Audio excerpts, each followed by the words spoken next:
Previously, I was fleshing out the figure and struggling a little bit with access due to the fact that she's fastened to this awkward stand. It made it difficult to get into. Most people's idea of a fairy is from a nostalgic point of view. I'd like to create a more contemporary view. I don't see why a fairy can't be a sort of sexy, badass superhero. But in order to create that sort of vibe, she needs a haircut to go with it.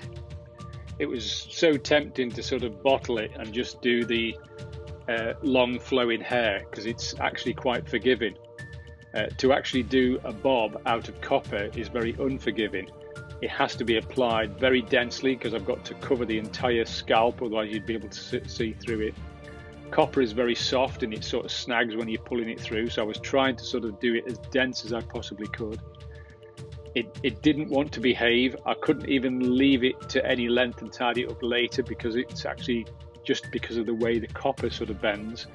So I'd got to sort of wrestle with it and cut it and struggle all the way through.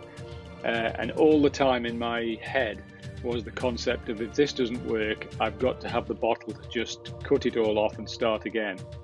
It was a bit of a tussle, and I must have spent the best part of a day wrestling with his hair, but I'm actually really pleased with it. When I started off, I wanted a sort of parting down the sort of middle. That turned out to be sort of impossible because I need to sort of weave it in order to lock the hair in place. But I don't think it detracted from the overall look.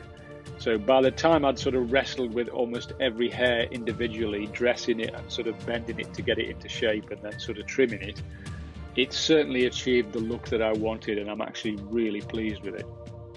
So in the next episode, the challenge is going to be to create an outfit to go with this sort of sexy badass character that I've created.